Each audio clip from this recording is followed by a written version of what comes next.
There are two kinds of interviews. The informal interviews, which you guys do in the field, what are you doing? What are you going to do? What did you just do? So that these people articulate their own stories, they tell their own stories. There's also the formal interviews, the formal sit-down interviews, which frankly, I don't like to use all the time because I find that, some of the pieces that I've done, they start out really nice, and particularly some of the pieces that my students do, they start out really powerful.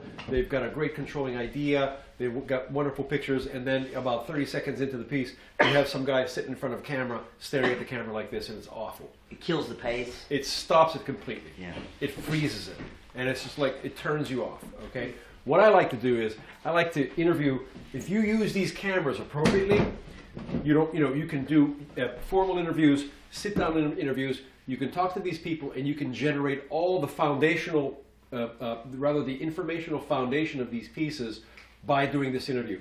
I'll show you a piece later on in the workshop that I did with the 24th Marine Expeditionary Unit in Afghanistan, and I interviewed the commanding officer probably for 15-20 minutes every other day. I've got hours of him, because I spent 3 weeks with him, hours of him talking to camera, giving me information about what his company did that day, what they were going to do the following day, the situation in Afghanistan, the whole 9 yards. On a tripod? I didn't have a tripod because I couldn't carry it. Too much stuff. I carried what I had in my backpack. My computer, external hard drives, batteries, the camera. That was it. I had a helmet, had a flak jacket, all that stuff. Water. I carried some food, everything. So it was really, really lightweight stuff. It was this methodology, backpack video journalism, taken to the extreme. But my point is, I have hours of this guy telling me what's happening, and I never use a second of him looking to camera and telling me what's going on. Never. Why? Because I didn't need to. So I used that information, I wrote it into my narration. Again. Did you put his voice under any action? No. Oh, really? Wow. No. Huh.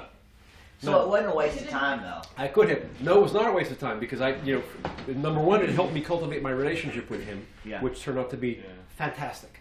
The guy said, look, if you're crazy enough to be here, this is a quote, if you're crazy enough to be here with us, I'll let you do anything you want to do as long as you don't get in my Marine's way.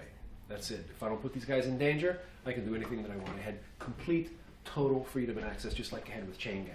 It's extraordinary. Yeah. I had the ability to select, I want to go with this platoon today, I want to go with this platoon tomorrow. He said, okay, fine, go on.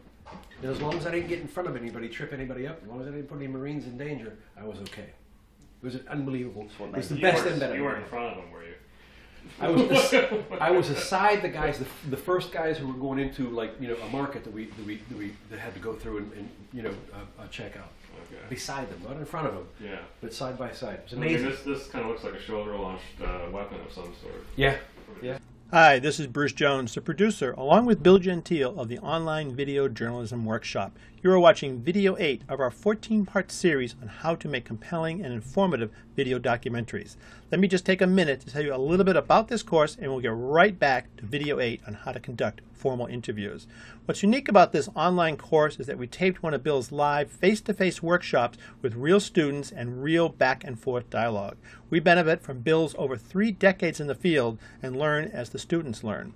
In this 14-part online video workshop, we cover the gamut of the storytelling craft from the genesis and shaping of story ideas to shooting powerful images that drive a story to the capture and use of sound, script writing, narration, and editing with portable computers.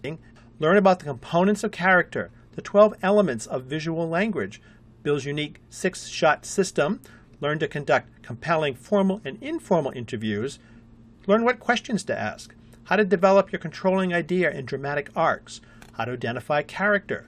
We also review the students' work and study several case studies. Included as a bonus in the workshop is Bill's newest book, The Essential Video Journalism Field Manual, along with several others that you can download. The course is delivered online, works over desktops, laptops, tablets, and smartphones. So for more information, check out videojournalismworkshops.com and be sure to download the free Tips and Tools PDF book. Okay, let's get back to Video 8 of the Video Journalism Workshop. These interviews, these formal interviews, you can use them, doing face-to-face, particularly when it's like a profile of somebody, that's okay. So there are ways to do this properly and there are ways to do it improperly. What I want to talk about today is a proper way to do the formal sit-down interview. Who wants to practice? Who wants to practice? Who wants to show me how to set up for an interview? I'll use the the camera. You'll use the camera? Sure. Kalpana, will you be the subject, please? If you sit here, and the camera's here, the tripod's here, so go ahead, go to work. Set it up for us, just show us how this thing is done. And we'll be able to see it here. Let's see. I guess I would put maybe some light over here and get maybe a little bit of shade on this side of her face. Okay. You know, almost like a portrait, I guess. Very helpful. She's not going to have light. Are you going to use the? I'm assuming. Well, it could be window light. You know, that would be even better. You know, maybe open that. You know. Tell me what you're going to do. You want me to open this? Yeah, sure. Okay. We have. Even though it's mixed light, but that's okay. Yeah. Bruce and I had to put this blockage of light here. Yeah. But what would you do then? I mean, so set them up next to a window, next to some kind of light source. Oh, not necessarily. I mean, this just in this case. Yeah. That's it. It goes in just like your shoe, like your foot into a shoe. Yeah, it wants to come right up in the front, though. Okay. Let's see if this sits here now. There you go. Oh, great. Okay.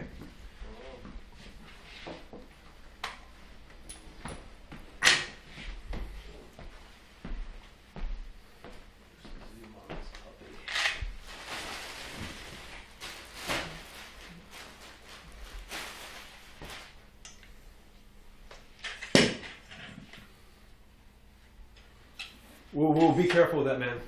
What? Here. Okay. Yeah. This. It's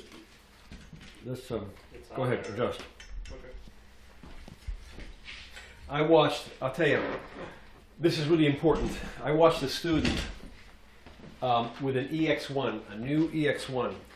We were setting up for an interview, and she was repositioning the tripod, and she grabbed the tripod and like moved it like back like that, and it vibrated just like this one just did, and she had it was about this high, and we watched in slow motion a brand new EX1 with a wireless microphone receiver on a Sennheiser go like this. Ooh. Oh no. And then when it hit the floor, it exploded, poof, like this. Pieces of plastic everywhere. So that really was like, so from then on, it was like, hold the camera with one hand, hold the tripod with the other, you know, and then move it that way. I Okay? can't believe you haven't busted a camera on all this backpack travel and going to, you know, war zones. Dude, I don't think you know, it's knock on really- wood, I've been very, very fortunate. You know, I've never, It's really solid. you know, I was held up at gunpoint twice, but they didn't get cameras, they just took money. Yeah. But I never lost the camera. I never, my equipment never went down in the field. Very, very lucky. Been shot at? Lots of times. Yeah. Just glad you didn't break a camera. That's right. Actually, I don't. now We it's sleep floating better. on the jam. The jam's loosening up. Yeah. Okay. Here's what you got to pay attention to with these things. What I do is when I bring these things to the field, both when I'm setting up and breaking down, what I'll do is I'll let gravity do the work for me because I'm normally in a rush to do this stuff, right? Yeah. So if you just let gravity help you, you can do it quickly. When you use a tripod, just like when you use a camera, we talked about how do you stand yesterday, kind of like this, kind of like, remember the what is it, it's warrior pose in yoga, right? Okay. You know, and you keep your hips like this, same thing you do with when you set up to shoot.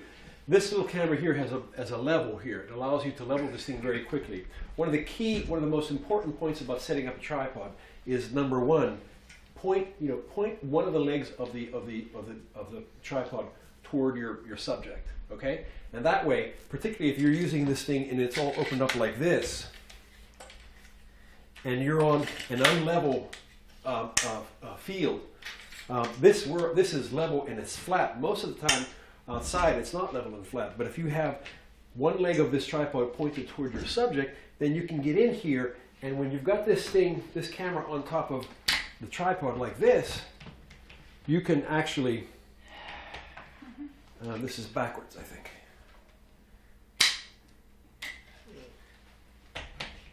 Yeah, there you go. You can actually, you've got this hand free, you can actually get in here between these legs and move around and access this stuff here without kicking this thing around. If this thing is like this, you know, you've got to fight with your own equipment to get in there. But again, if it's like this, pointed toward your subject, and you're on unlevel ground here, what you can do is you can pull it this way, And you can see what this is doing to the level of the camera. Look at it. You can pull this leg like this to level it up, maybe a little bit more. You can pull this leg back if you want to change something, you see? But if these legs aren't open properly, then that makes life a lot more difficult. So if you start out holding this thing, setting this thing up properly, it's going to make the entire process a lot easier. Wow. Yeah? Good news. Yeah.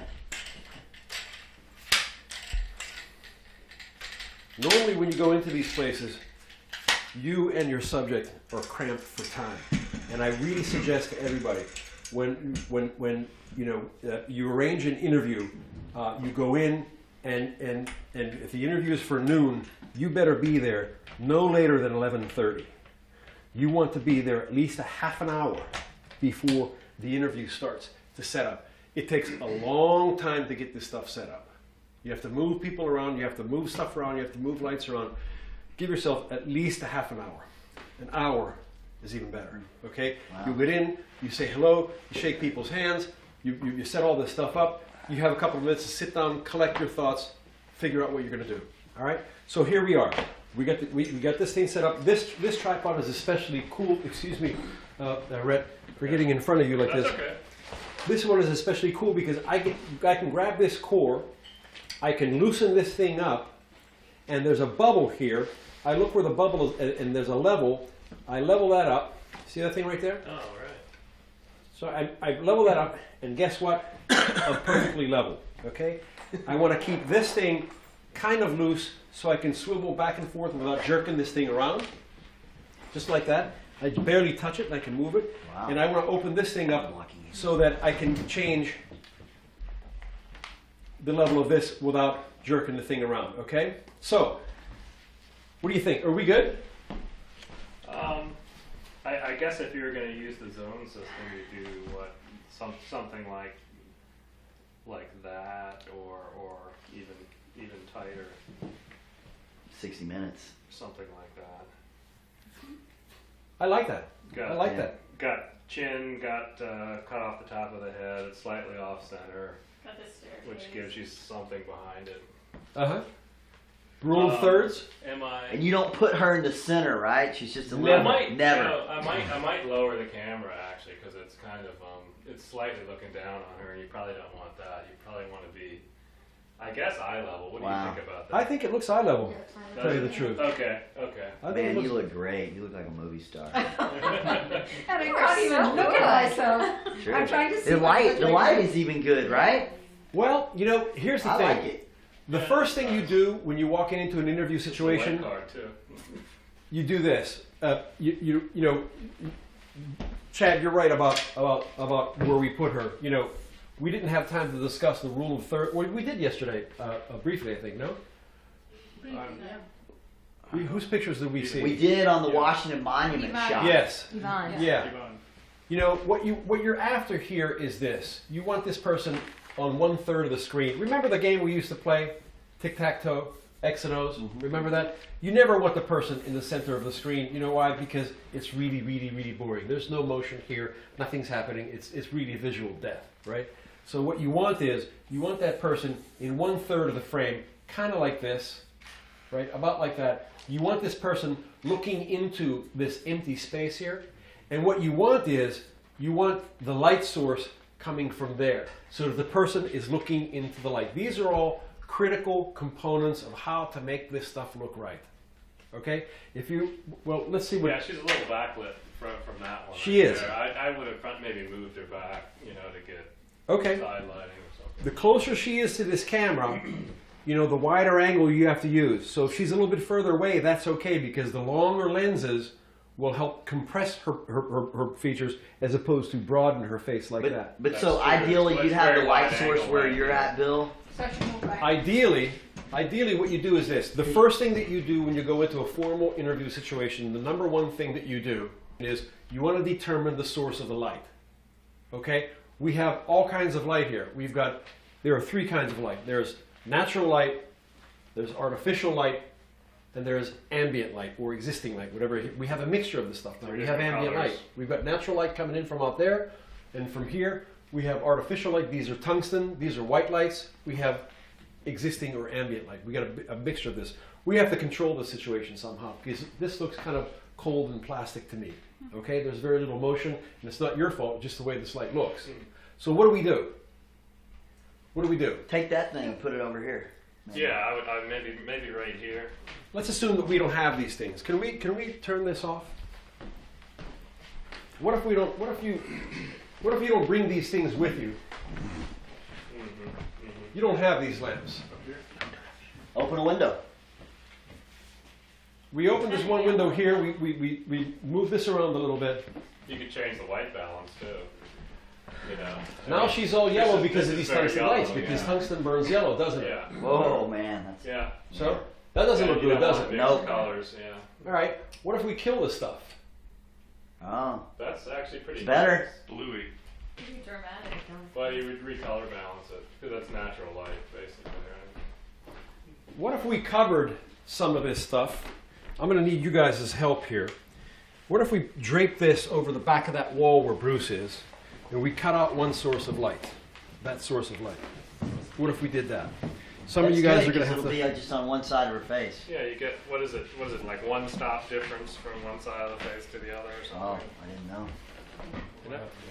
For the sake of demonstration, and so that we don't have to rip those pieces of paper down from that window, we're going to pretend that this is an open window light. Okay? Okay. We're going to pretend this is an open window light.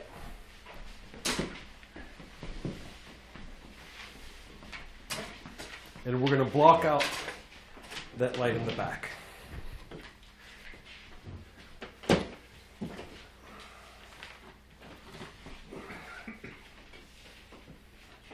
This is the light that would be coming through that window. Okay? If it were sunnier and all the rest of that. Okay. Now we have some light here. All right? How are we for the interview? How does that look? And we block this stuff out here as best we can with limited It's better. tools. Are we okay? How are you going to frame it, Rhett? Is that okay? You're not weird about it being bright on one side of her face, kind of shiny. She's real shiny. I'm not weird about it. Okay.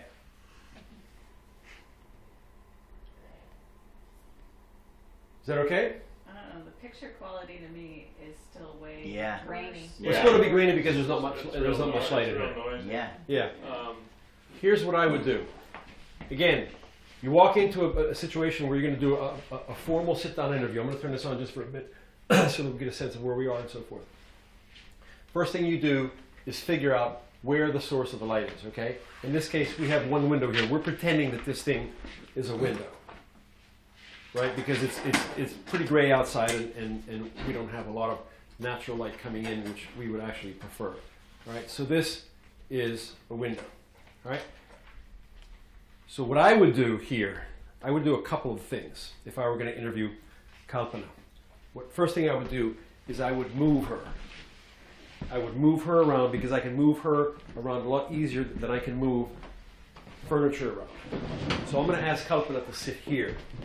Okay? She's going to sit there. I'm going to use the light from this window, okay? And I'm going to use that light. I have to operate with this. This is what I have. This is all that I have. Okay? This window here. That's the light that I've got to work with. So what I'm going to do is, it's a little bit brighter of a day out there. What I'm going to do is, I'm going to ask her, you sit, you're okay, okay. I'm going to have her turn toward the light. Oh, yeah. Okay? She's looking at the light. And she's looking a little bit over her shoulder when she looks toward the camera. Right? She's going to look a little bit over her shoulder. You never make a picture of your family, whoever it is, in front of the Washington Monument, standing there like this with the monument behind them. It's always like this. You always frame like this, with that person looking a little bit toward this empty space, looking a little bit toward the light. Okay? It's just the way it works. So what we're going to do with... that. Oops, sorry. Yeah, so what we're going to do is, I'm going to pull back just a little bit, and she's going to I'm going to frame her just like that. And, you know, Kalpana might say, but wait a minute, I can't be here in front of the you know, in front of the fireplace. I want to be in front of my books. I'm an attorney. I want my books to show up. Well, the fact of the matter is, you know what, I'm going to put this thing on manual focus. The stuff behind me is going to be out of focus, so don't worry about it. So we're not going to see your law books anyway. We can move, you know, we can move the president of the bank or the president of the law firm around his or her office, and we're not going to pay attention to the background. I want to shoot her really tight. We want to have a true close-up here. Because I don't want to shoot her like this. You know why? Because I've already got, you know, 2 hours of her running around the law firm or doing whatever she does. I already know what she looks like from a distance. I've already got that stuff. What I want is this, especially if I'm going to do something that's going to be intense or emotional. I want to see the expression of her face, right? And I want this to be, I want her to be looking into the light. And I want there to be some shadow on the other side of her. And it's okay to cut her head off like that? Totally. Well, you tell me. I mean, you know, if I'm doing an interview and I want this person to be, this thing to be intimate, I think it gives us some emotion. And I think you know, the picture gives us a sense of motion here and emotion. Now, if I turn her around, if she turns away from that light, turn your chair like this, please. That's it. Now, if I do this thing like this, and we have the interview like this is a misuse of the light. Yeah. Why? Because she's looking into darkness. Yeah. If she's looking at me, she's looking into darkness. And any person who's looking into darkness, what do you know about that person? Sinister. Sorry? Sinister. He's lying. Mm-hmm. Yeah. He's not telling you the truth. Yeah. He's looking into the darkness. They probably sell drugs. I mean, so we want Kalpana and all decent human beings, we want her to be looking toward the light. That's it. I'd ignore it, David. We want her to be looking toward the light, okay? So we've got her looking into the light. We have all this other stuff controlled around us. We don't, you know, we don't have a bunch of noise in the background. Okay, it's noisy as we would call it because, you know, we had to jack up the gain here, okay? The camera has to be more sensitive. She's looking into this empty space. Now we're going to begin the interview, all right? So, and this is got to be eye level. Rhett's right. I mean, we don't want this thing to be higher or lower than her because there's an implication if the camera is higher looking down at her. There's something is implicit about that, right? And if the camera is down looking up at her, there's something implicit about that as well. All right. So we want to be on a level basis with her. We're making no moral decisions about who she is or what she does, you know, in terms of, you know, adjusting the light of this thing. Okay. So the first question that she's going to ask me is what? Think about it. You know, I put the camera in front of you. What, you know? Do I look good? Do I look good? You always look good, man. No, but that's what they That's always. yeah, do I look okay? Do I look okay? All right. I would say, what do you want me to say? What do you want me to do? I'll say. What else? You do these things. You do political stuff. What's the interviewee going to ask the guy behind the camera? They say, "What are you going to ask me?" Are you ready? You ready? What else? Where's this going? Okay. How about what do you want me to look at? Oh yeah. Right? Yeah. Am I looking at Where you do or I am I look? looking at the camera? Exactly. Right? Okay, Where if do you're I working with a correspondent, try this. So if I'm asking the questions here, and Kalpana, you know, can you tell us who you are, please? And she's looking at me. Look at the screen. What's happening there? She's looking up. Her How's the eyes. screen look like? Her eyes. Dude, there's no contact with the audience. Right. She's talking to the man on the moon. Yeah. Okay, if the correspondent or the video journalist is standing here, it's even worse. Can you tell us your name, please? Yes, Kalpana Viswas. Look at where she's looking. She's looking way off camera. There's no connection. The idea here is to get this person connected with the audience, the people who are watching this thing. Okay? So what do I tell her when she says, what am I looking at? Me, the camera. That's two different things. Me or the camera? Well, if you're right behind it and you're going to be behind it the whole time, she can look at you. Okay, here's the key. You tell her that she has to be looking at you. You want to have a conversation with her. You want her to look into your eyes. And the key to this is that there's an invisible line here from this camera lens to her eyes, to her face, and from her eyes to mine. because, as you say, I'm looking right over the top of this LED screen, there's an intersection of those two lines of vision, and it looks like they're talking not just at me, but more importantly, to people in TV land who are watching this thing, right? They're connected. If I'm working with a correspondent, right? If I'm working with a correspondent, you know, I'm going to put the correspondent right here, right in front of this thing, so that, you know, she's looking at him, but I still make that line of intersection. You guys normally going to be working by yourselves, okay? So I want to be having a conversation with her. So I tell her to look at me. We've got this intersection going on. We've got her looking into this negative space. We control the light here. We listen for sound. If there's a radio on, you ask somebody, can we kill this? If there's a television on, you ask them, can we turn this thing off? If there are kids playing, unless it's really important, unless they're critically important to what the story that you're trying to tell, let the kids play around, that's fine. But if they're not, get them out of the room. Okay? Listen to this.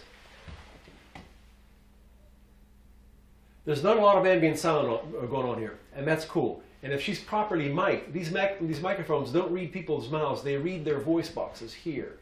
You want to make sure they're not close to her jewelry, to her chains, to her pearl necklaces, whatever, because it's going to have a clinking sound. Make sure you can't see it. If you have a piece of moleskin, the stuff that we put on the backs of our heels here when we buy a new pair of shoes, you know, take this thing here, take this pin off, you know, put the moleskin on and tape it to the inside of her clothes. Moleskin is porous, sound goes through it, and it won't capture any clinking or rustling sound. Okay, go ahead. And it's here as opposed to up here. You know, like on It's you here. need some space. Do this. Yep. It's this far away. Yep. It's this far away. That's where it is. Yep. Okay? It's reading your voice box. Okay, so we're going to start the interview. She asked me, okay, Bill, where do you want me to look? I say, I want you to look me right in the eyes. All right?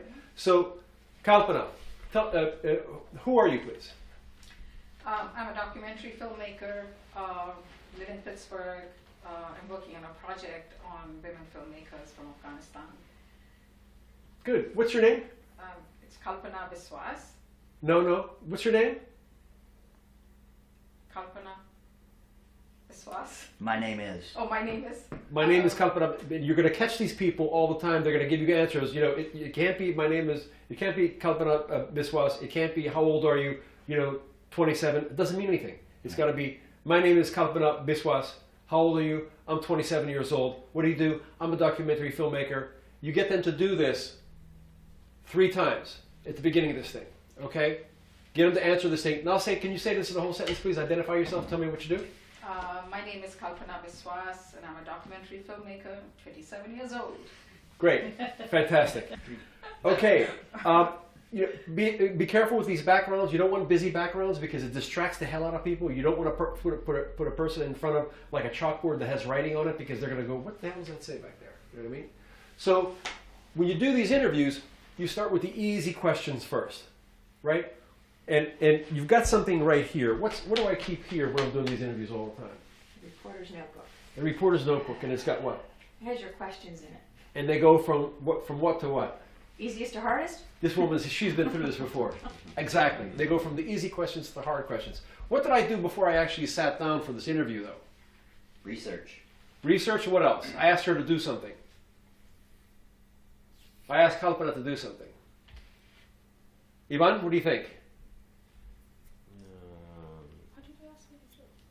If she hasn't already done this, I asked her to sign a release.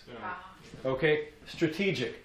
Okay? And you treat it, you know, in a very flip manner. As a matter of fact, you know, I'm sorry, I gotta ask you, let's get this thing done before we start. You know, we live in a litigious society, everybody wants to sue everybody. I gotta have you sign this thing, you know, just to make sure that I don't have a gun pointed to your head and you did this interview without my consent. So, you know, take a couple of seconds while I fidget around with this stuff, sign the release, read it, and then we'll get on, okay? Because if you don't get it done before the interview, if the interview goes south, you know, and she ends up being angry at the end of the interview, she's going to rip it up and throw it at you.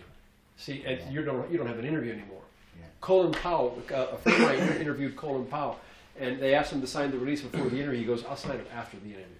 That's what I've faced. Wow. That a number of people Wow. don't want to sign it before because they don't know what the interview is going to be about. I know. Wow. That's the, you know, Any you try. DOD really has to watch what they Maybe say. that's part of the new journalism too. You try to get Be them. wise it is. Yeah, you got to try to get them to sign that thing before. You know, if you can get them to sign it before you actually sit down, before you're in this room, and if they say no, then it's a throw of the dice. So you have to measure and weigh what the cost of that's going to be. So we're having this conversation, and I've got I want to keep her chin, don't I? So I'm going to probably open this thing up a little bit like that. Okay. I want to keep her chin. I can cut off her ear a little bit. I can cut off the top of her head. It's okay. I want to see her face. I want to see her eyes. I want to see her emotion. When I go on this list from the easiest questions to the hardest questions, by the time I get to the end of the list and I ask her, did you really rip off all that money? I want to see her wince. I want to see her do whatever she's going to do or grit her teeth. You know what I mean? I don't want to see this. I don't want to see that. Right. We've already seen, I know what she looks like. I want to see this. But if you have to frame it so that there's going to be text underneath. So Sorry? If there's going to be... You want to be able to identify Yeah, her. yeah. There might be, if she speaks a different language, I want to put the text I think there. you're going to have to frame it a little bit more of the... Open up a little bit more? Yeah. Okay. Show me what will do that. Like that? Yeah. Okay. It's still okay. Different companies, you go to one shop and they'll say, no, it's got to be tight. Then you go to another and say, no, we got to have this space. So it depends. PBS has its own rules. National Geographic has its rules. But basically, what you don't want, I think, is a real wide shot, unless she's Italian and she articulates with her hands a lot, and then you probably want to open this thing up. At the end of the interview, one of the keys to doing these interviews, you really have to know where you want to go with the interview. Before you sit down with these people, you have to know, just like these stories, like we were talking about, Chad, in the kitchen just a little while ago. You want to know what the end point is. What is it you want from these guys? You have to have a clear idea. These people are giving you 20, 30 minutes at a time, not just so they can have a conversation with you. You've got to have an idea of where you want this interview to go. What do you want out of this person? Where do you want to end this thing up?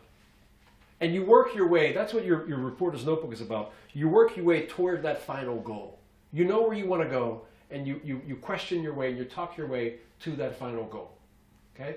I did a story about foreign correspondents in Afghanistan, and I went with a Washington Post reporter to interview some guy who was accused of attacking a female candidate who was running for the same office that he was running for. And it was pretty common knowledge this guy had been behind a campaign, a secret campaign to scare her, to intimidate her, to keep her from running for office. And this girl from the Washington Post spent probably an hour and a half with this guy.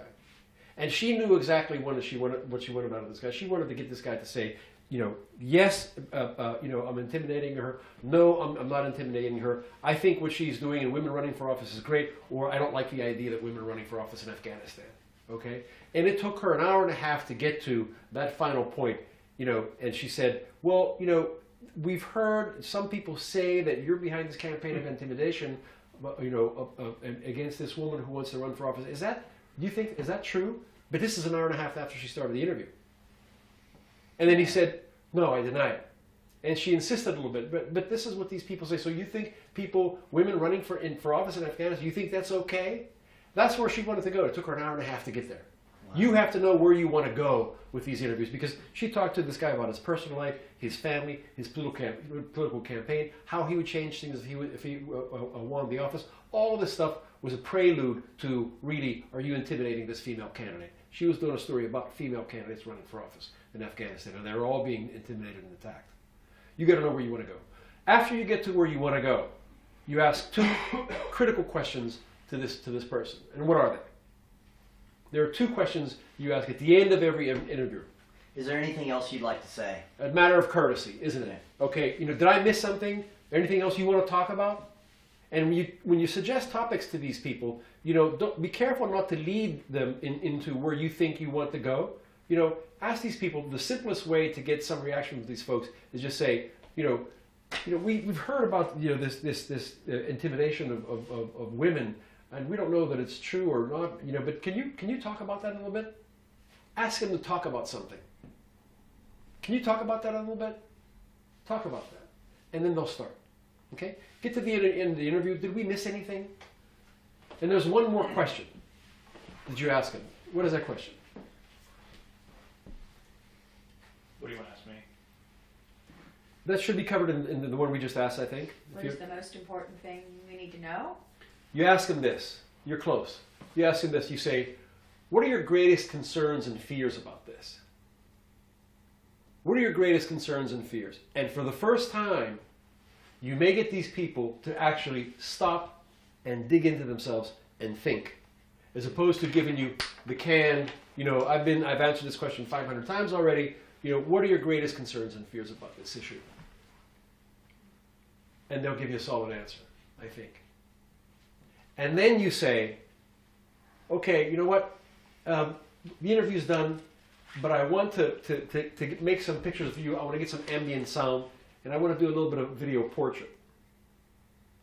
Okay, so I'm going to open up the camera just a little bit, and I'm just going to talk about the things that we discussed here. We talked about your job as your role as a female filmmaker. And we talked about women who make films. We're rolling now, okay? We're rolling. And we discussed the intimidation of women in Afghanistan during elections. And we talked about what you would do as a candidate if you actually won the seat in the parliament. So I'm just going to sit here for a bit of, if you want to, just think about those things, and we'll get some ambient sound that I may need here to mix this thing up. And we'll do that for about 60 seconds.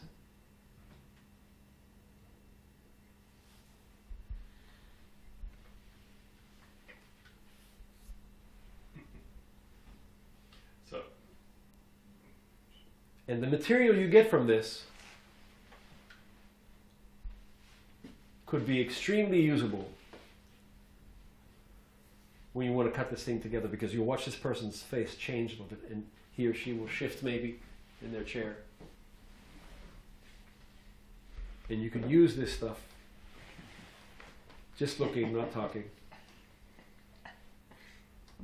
And it can be great stuff. Do you think? Especially if she said, yes, I do intimidate people, and so I'm nodding my head.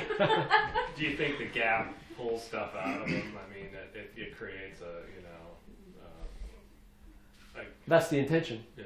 Okay. That's to provoke emotions, provoke a bit of a reaction to, just some change of their facial expression that you might feel appropriate as you can cut into, the final version of the interview.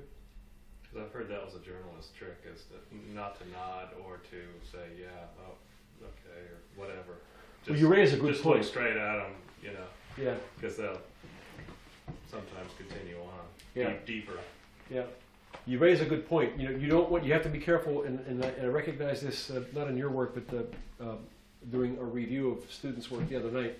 You got to be careful not to step on your interviewee. You can't say You have to learn how to sit there and go. And if you doubt something, you go.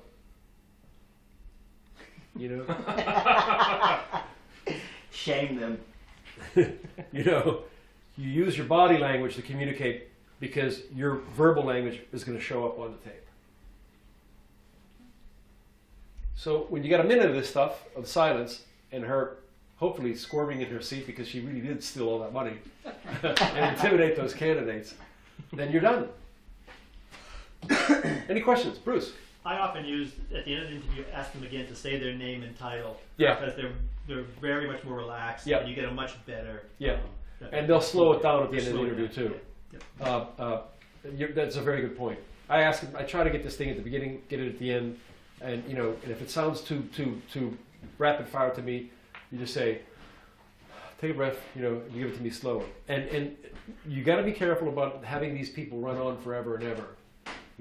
Don't ask them for sound bites, because it sounds too. I think people recoil against that idea of giving sound bites. If they're running on, tell them, look, I'm going to ask you these questions, and take a minute to think about the answer, because if you give me answers that are real long, I can't cut them, I can't use them. So if you can condense them a bit, make them a little bit more compact, they're going to be a lot more usable. Okay, so when I ask you, how do you feel about women running for office in Afghanistan? Think before you answer, and then kind of turn away. This relationship here can be one of the most gratifying components of everything that you do, because there's an intimacy about this. There's an intimacy about this relationship, and there's a level of gratification and satisfaction you get.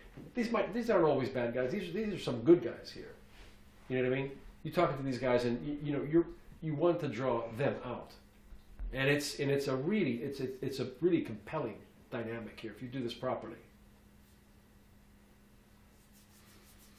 Thank you for being our subject.